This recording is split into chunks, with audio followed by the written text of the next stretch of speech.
Hey, everybody, this is Ramon Ray, and here with my friend. What's up? It's Phil Gerbishak. Hey, Ramon. Hey, what's going on, man? And we're doing a joint discussion today on the Smart Hustle channels, the Phil Gerbishak community channels, all about sales, sales, sales. And for those who don't know, I'm Ramon Ray, founder of Smart Hustle Media. We're a small agency that serves small businesses and really educates them how to start and grow their business. We work with large brands who wish to reach small businesses, the influencer marketing side of the house, things like that. And Phil, tell us a little about who you are and what you're working on. Sure. So I'm Phil Gerbishak. I'm here in Claremont, Florida, about 30 minutes outside of Orlando. Great spot to be this time of year. And yeah, I'm working on helping sales scale up. When do you hire? When do you not hire? Do you outsource? Do you not outsource? Sales training, all about sales. Got it. So this is the big problem, just so we set the context for what we're talking about today, Phil. So there's very, very small businesses, my words, not yours, which maybe don't need this at all. They need the concepts, but they can probably do good. Two guys at home putting some ads together, and that's okay. And you stop me when I'm wrong. There's big billion-dollar companies. You know already they need to hire 10,000 agents in some call center anywhere out in the world. That's right. A whole nother thing. That's right. My understanding, Phil, and talking to you, we want to talk about today and help people, not necessarily just startups, but smaller companies, maybe been doing it themselves. The owner's been doing it. He or she is trying. But it's time for them, and they've been thinking probably at late at night, should I hire my first sales guy or gal? Do I need to train better my sales team, et cetera? Am I on the right track in explaining this? Absolutely, right. That's that smallish business, right? Maybe 800,000 a year, probably 2 million or so, maybe an A round of funding if they're a startup that's going to be funded, right? Maybe they did friends and family, something, right? To get a little funding, to get further off the ground. Your product it solves problems. Let's be clear. It has to solve problems. If it doesn't solve problems, we're probably not the right folks for you. And frankly, you got other problems, right? Because that's a commodity. That's more B2C. But yeah, if we're talking B2B, you got to be solving problems for other businesses. That's really what it is. B2B should really be called P2P, right? Problem to problem. That's really what we need. I love that. And so let's start off with that. Give us a scenario. If you can make up an example, just so we can look, maybe we'll talk about a fictional company, maybe not, we'll see where this goes. But the point is, and can you repeat for me the scenario? I've repeated it best I can, but why don't you underline for us, Phil, that ideal company, as it were, that we're talking to before we go on to some of their challenges. Sure. Paint another picture for me. Yeah, so sure. So let's call it a $2 million company, just for fun here, $2 million company. They've got a founder. Founder could be an engineer, could be it's an operator, someone who understands the business extremely well. Maybe someone who's got a great idea. Usually there's one other founder or one other person on the senior leadership side. They've probably got a couple people to help with some operations, maybe an admin, maybe it's a VA. That's okay too. They probably got 5-10 employees right now, and they're thinking, okay, well, so far it's been working in my business. I've been hustling my face off. I'm trying to do as many sales pitches as I can, but frankly, this isn't going to scale. I got to spend some more time casting vision. I got to spend some more time growing this business. And wouldn't it be nice if we could go from 2 to 10, if we could go from 2 to 15, 2 to 20, 2 to 25, we could go from 5 to 25. If we could scale that up, how do you do that? We have to make more sales, because you have to make the sale and then you have to deliver the product or service. Really important. So as you look at that, as you're thinking about that, as you're considering, do I do sales? Do I not? I mean, certainly you can go direct. Right? You could set up a great website and you could hope like heck that you drive demand at that and that happens. But I'll tell you, most of the time you need some outbound. You got to call some of the people, because frankly, people are signing up, no matter how amazing your content is. And that's great if they are, they're not qualified yet. They're still in the suspect phase. Mm-hmm. So you have to get them qualified. You got to understand, are they really a prospect? What's the real need? You got to do a little bit of research. You got to have some insight. I like to think of it as challenger, meaning you've got some smarts, right? You got some smarts, and then solution. You have to be able to solve a problem. If you combine the two of those, you can be successful. But organizations often, they have the solution, right? But they don't only know maybe 1 to 5 use cases.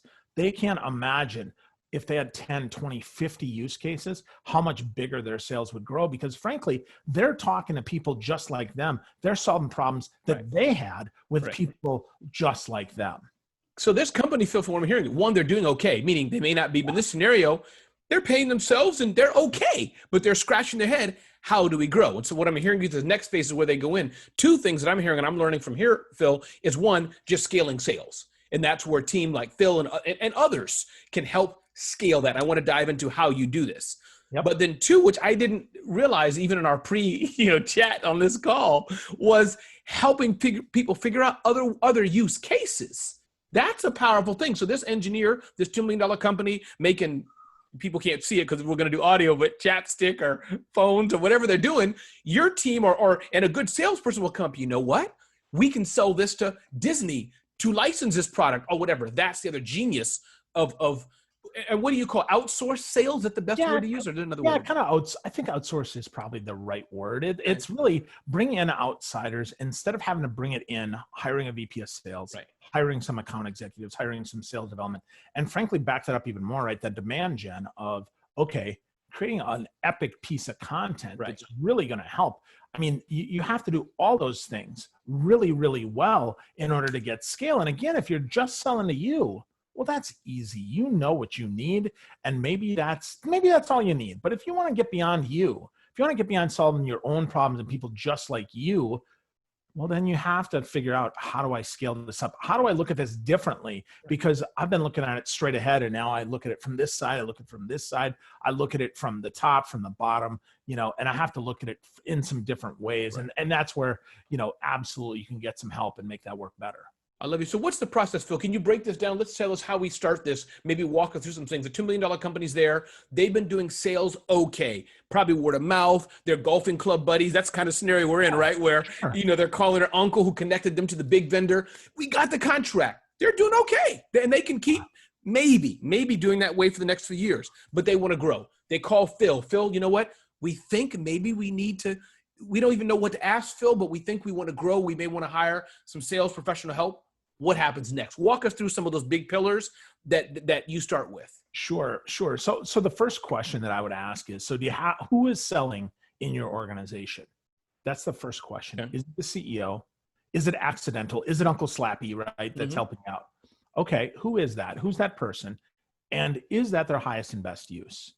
Because if you think about it, right, the CEO, of course, they're the best salesperson, no doubt about it. Of course they are. It's their vision. They've got it. They're going to work harder than anybody else, right? They're going to work 90, 100, 200 hours a week, whatever it takes, right, to get the job done. I know there's only 168 hours a week, but I'm just saying, right, if you think about that, they'll do whatever it takes to get the job done. But so that's first question. Second question is, are you getting any inbound leads? Right? Are you getting anything inbound? What's coming in from your website? Are you getting inbound calls? Heck, do you even have a phone number? Right? Do you even have a phone number? That's always a good question, a good thing. And not just, hey, is it just your cell number? But do you actually have a phone number, right? With, a couple people that you could reach through that same phone number, not by, hey, I'll call you back, right? You call my cell phone, but really a phone, right? So you ask that, sales, you have that, and then have any inbounds. And with that, then look at your content. Like, is it stuff that's really attracting the right customers, or is it just attracting you? I mean, again, we get so close to our own problems. We're like, oh my God, this is the greatest content ever. And we're like, no, it's not. Maybe for you it is, maybe for people just like you, but maybe there are other problems that could be solved. So we could, you'd say, okay, we got that. Now we ask you, do you have on staff, do you have a demand person, right? Someone who's going to push that demand. It could be sales, could be marketing, right? Most of the time nowadays, we know customers, they want to see more data on our website. They want to see more information. They want to do some of their own research in their pajamas. That's great. Do you have that? Like, what's your website even look like? Does it convert? Are you getting the right types of people there, right? Are you getting, you might be getting 1,000 leads a day, but are they just 1,000 suspects of people who think you're cool and want to download your crap? Or are they people that, could actually buy from you? So are you qualifying? How are you qualifying people? Do you even have a qualification process? Wow. Right? I mean, that's really important because— And so before you even hire the first salesperson, Phil, what I'm hearing is that before you even do that, there's a lot of investigative work, and not because Phil's trying to be a pain or to make things miserable, but all this has to be asked up front to get toward the end process to increase the sales. That's right. Yeah, I have to understand where you are, right? You have to understand your current state to understand your final state. I mean, and again, part of that is, hey, do you want to grow, right? Like, how fast do you want to grow? If you tell me, you know what, in 10 years, we want to get from 2 million to 2.2, I'm probably not your guy. that's probably not going to help. But if you say, you know what, in the next 18, 24, 36 months, we're going to go from 2 to 5, from 5 to 10, from 10 to 50, well, then we should talk, right? Because then even if you don't hire me, you got to think, okay, a VP of sales, I got 3 account executives. I might have some sales development reps. I probably need some sales ops people. Am I going to outsource my sales, my CRM admin? I mean, again, if you're a solo, you don't even have to make these considerations because you're the only one that has to do this. But as you're scaling, as you're getting bigger, as you're thinking, okay, I need 10 people to do this. I might say, I've got a process and I need 3 people to do this part and 4 to do this part and 3 to do this part. Okay, very different conversation. So you think about that, right? What does it look like? Are you earning referrals? Do you even consider referrals? Not just, again, referrals from Uncle Slappy. That's really nice. Love that, right? It's great when, my uncle's well connected. But what's really good is when your previous customers now, are they talking about you? Are they helping you? Have you done some of those case studies?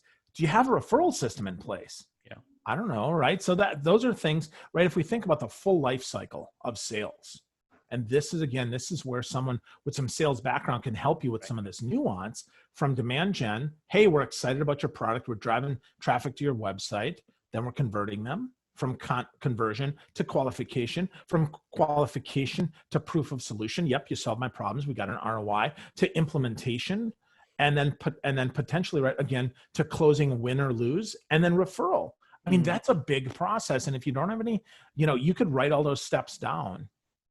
But it is not that simple. You can't just pay it by numbers because if you were, salespeople get paid minimum wage. Right. And we all know they do not get paid minimum wage because it is hard to close. It is hard to qualify. It is hard. It is persistent. Most of our founders that I've talked to, they don't like to hear no. Well, as a sales professional, you're going to hear no in a variety of ways. They're going to hang up the phone on you. They're going to disconnect your voicemail. They're going to ignore your advances. They're going to tell you, no, don't ever call me again. And I'm not telling you to be a jerk as a salesperson. Don't misunderstand me. What I am saying is, though, you have to be persistent. It used to be 8 to get a date. That was the old joke. My old boss used 8 to get a date. Now it's 12 to get love. Yes. But we got so many channels, right? How do you know? How do you know which channels are the best for them? Do you even know? Do you know how to use all the channels? Do you know how to use email, text, LinkedIn, video, Facebook? Can you do advertising? Can you retarget if somebody is interested? All that sort of stuff. Sales is much more complicated than it used to be if you're selling a higher ticket thing. I mean, if you're selling something, again, for $50, man, just dump some ads on retarget, go hire a Facebook ads person. That's cool. But if you really want to scale, you got a great product, great service, great solution, you really need to think about your sales team. And I think the segmenting, Phil, I think is right. And we talked about this beforehand. I'll just go back to my example of Jabra. People probably won't be able to see this, but I'm holding up a Jabra headset now. And I'm on the consumer end for them, one person buy. But a few things that are also interesting, maybe feel free to comment on this if you want. And Jabra, if you're listening, you can talk to Phil to help you. One, I saw their ad on Facebook. So they must have targeted me correct. Or, again, they probably targeted half the people wrong, but they couldn't have known that I was looking for a headset. Maybe they did. I clicked on something, but clearly they knew I'm at home. Anyhow, you get my point. So they targeted me. I clicked on the ad. Phil, they've emailed me so much and retargeted me so much. It was crazy. But guess what? I ended up buying a Jabra headset. Then when I got to the website, the emails they had, the pictures, the imagery, compare and contrast, things like this. But then I noticed, Phil, there was something on the site. If you're looking to buy like over 100 or 500 or whatever, ask for a free demo. So that's kind of where it seems like the segmentation where you come in. Consumer, you can fulfill that probably automated. I'm guessing, you correct me if I'm wrong, but it seemed like they wanted to segment out. We want to know when there's a customer who wants 500 headsets or 100, that we're going to send to that person that you're probably talking about, Phil. That's where you would get that call. Absolutely. That's right. If we're going direct to consumer, one piece, I always joke, if you're selling one of anything, just send them to Amazon. It's one click. It's the easiest thing to do. Really, just one click. I ended up buying it from Amazon, by the way, too. No, I got the information from them. I feel bad, but Amazon was just easier, meaning the Prime, the shipping. Yeah. Why buy it directly from Jabra when Amazon already has my stuff? So, but that's right. And that's the fascinating thing to me right nowadays, because what do we want? We want the least amount of friction as a customer possible. again, we flip that up. We got 100 sales, 100 headsets. Okay, you're probably staffing a call center. You're probably staffing a sales team. Maybe you're staffing an emergency 911 center or something like that, right? Where we need this, whether you're sitting in person or not, but you want everybody to have the same thing because that way your tech support can help them, right? So that's why you do that. You uniform that. And with that, yes, instead of giving 30% or 40% to Amazon, now you take 10 or 15%, you put that towards a paid ad. You do what they did for you, right? They drive that ad through. That's great because something you searched on, awesome, retarget, fantastic. You sign up for a newsletter, you LinkedIn, whatever it is, right? That's cool. But then here's the key, right? Then a salesperson can talk to you about, Ramon, what problem are you really trying to solve here, man? Why do you need 100 headsets? Maybe, could you get by with 50? Maybe you need 500, right? I don't really understand the magnitude of the problem. And one thing that I just want to also share about that is often sales professionals, they try to be cagey with their customers. They try not to give a cost. Okay, but here's the thing. If it's $199 for that headset on their website, why would you not say it's not going to be any more than $199 instead of saying, well, I can't tell you. Just be honest. You know what? Stop being cagey. It could be up to $199. I expect it's going to be less depending on how many you buy, depending on where we have to ship them from, depending on what's in stock. And I like how you just said it. It's not going to be more than the web, because that at least gives me a frame. I mean, when you're saying it depends, are you saying it could be double? I mean, really? Right. Well, and that, again, as consumers, we're used to being skeptical of no price, right? I mean, how many times have you bought a car? You told them even your budget. My budget's $10,000 and you're getting a $13,000 car. And because they don't listen to you, right? And that's what they're worried about. That's the challenge, as opposed to a salesperson who serves and who says, you know what, it's not going to be more than $199. It's probably going to be some less than that. But help me understand more of the use case here. Help me understand, what are you trying to solve here? What's going on, right? I mean, can I send you 50 today and 50 in a month and 50 next month? You need all 150 at once? Do you need them tomorrow, right? I could solve that problem. I don't know if you don't share with me. So now me and you, Ramon, we're partnered against this problem, right? We want to get 100 headsets to Cambodia by Tuesday. Okay, different problem, right? Then, hey, Ramon, you just want one headset, just go to Amazon. But that's where, again, sales pro. That's right. You slid that in, is that when you have when Phil, in this case, let's say he's selling me something and he's solving my problem, we are indeed partnering together. I'm not selling you anything now. You and I are working together to solve my problem. In fact, I work for a hospital, and when the parents call, they can't hear our nurses, in this case of the headset. And so now we're solving it. That's what I'm hearing you say. That's exactly right. Yep. And that's the key, right? Again, that's where solution plus challenger, right? We have to have some insight. We have to understand that, you know what, Ramon, 17 hospitals in the last 3 months have made this purchase or considered this purchase. And here's the 7 things that you might not even thought about when you're buying a headset. Did you know that noise canceling actually helps you with HIPAA? Oh, I didn't know that. Oh, fantastic, because that's a problem that we know that most hospitals have. Oh, right now we might be able to get budget from different places instead of that straight ahead budget. And again, that's where an experienced sales professional can help. That is powerful. And hey, we sent you free little things to pull off the headset to keep them clean. I don't know, whatever it is. Whatever, right? But that's an added value now, right? Again, depending on your challenge. To your point, Ramon, absolutely, man. I might include, because I know it's going to a hospital environment, I might have to include that antiseptic wash to clean the headsets in a different way. Exactly. Or it might be an upsell, right? I mean, but again, understanding the use helps me understand the solve. Yeah. What are you seeing, Phil, as for me, this has been a great discussion. If you have more things, let me know. But what do you see as the some 2 or 3 or whatever you want to say, impediments to great sales? Anything that you're seeing, Ramon? I wish I could talk to every startup founder or smaller company that's looking to scale. What are some things that always trip them up, always impede them, or anything that you're always saying over and over and over again? Anything comes to mind? Yeah. Well, first, it's not just about quantity, but it is some about quantity. Okay. So what do I mean? The more seasoned sales professionals, the 8 in a day means you made 100, 200, 500 calls in a day. And that's the number they keep ratcheting up. Well, and in reality, there absolutely is a number. It's much lower than you think, but the goal is quality. The goal is to call the right customer. The goal is to have the right conversation. The goal is to get that customer qualified. Understand that the number one job, the first job of a sales professional, is to qualify if you can even buy. do you even have the authority? Do you have the money? Do you have the right? Do you have a time frame? Why is this important to you? Do you have a problem we can solve? And are you willing to partner, or are you just going to go to Amazon and buy 100 pieces that are going to get shipped from 100 different warehouses? If that's okay with you, you don't need us, right? And that's the first thing I would tell every startup, right? If you're solving a problem that you could solve one at a time, you probably don't need a sales team. But if you think about, right, as a sales leader, I want to solve better problems. I want to help people even more. I really want to serve a need. That's the difference. So again, quality way higher than quantity. And I would say, to second that, it's value over volume, right? Every touch that your sales team has cannot be, I'm following up, I'm checking in, I'm circling back. Yeah. I want to see what's going on, right? Hey, I'm trying to deke you out, right? I'm calling you from a local phone number. I'm putting regarding on this message when I never responded to you in the first place. I'm putting forward when it's not really a forward. Basically, any of your sales team that begins a relationship on a lie, you should fire. Full stop. You should fire, because that is not the way to build trust. If you and I, Ramon, if the first time that we ever met, I told you, really, my name is Petunia, and you realized 3 months later that it was Phil, or like some of these folks, right? Because we met 15 years ago, right? If some of these folks that had alter egos online, that when we met them in person, that wasn't really who they were. I can tell you, man, I never did business with any of those folks because they weren't real. Even though I liked them online, I liked their persona, I like what they put out, I meet them in person, I find out, well, that's not really who they are. Even though I didn't say that, it was that niggle in the back of my head, much like sales. So that's the second thing I see is these sales leaders, these CEOs think, right, if I could only be local, if I could only deke these customers out, trick them into picking up the phone.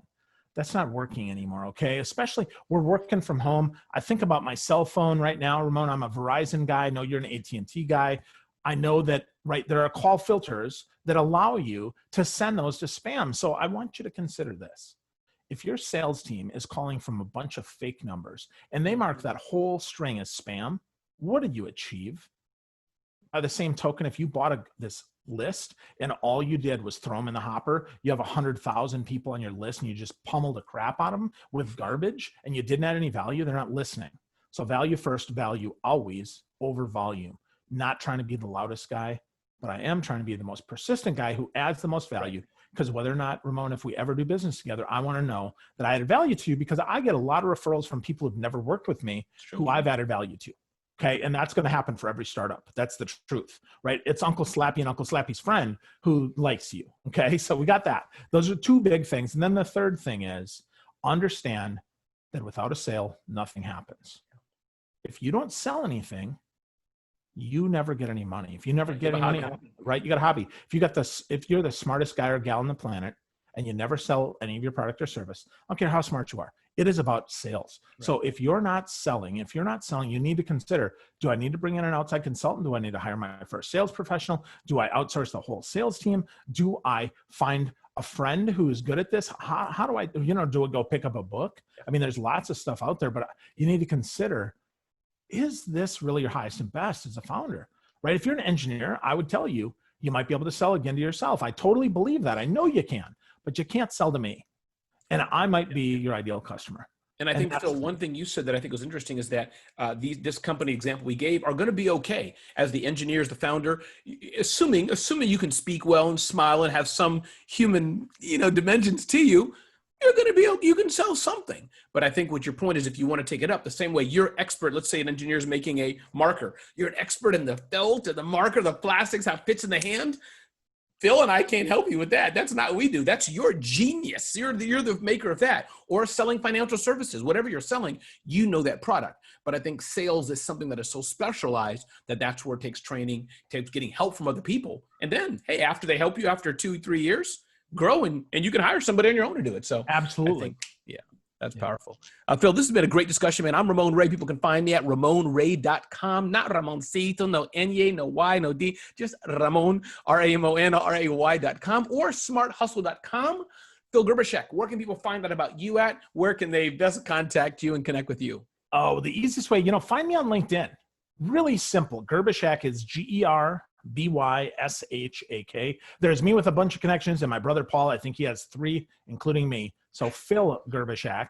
And of course, anywhere you're looking, you find Phil Gerb, Philgerb. Pretty much any social channel you're looking for, find me. I'd be happy to help you. The guy with the big bright smile. There you go. And glasses to boot. And the glass. Hey, Phil Gerbishak, thank you so much. This is Ramon Ray, together talking about sales, how companies can grow and scale their business.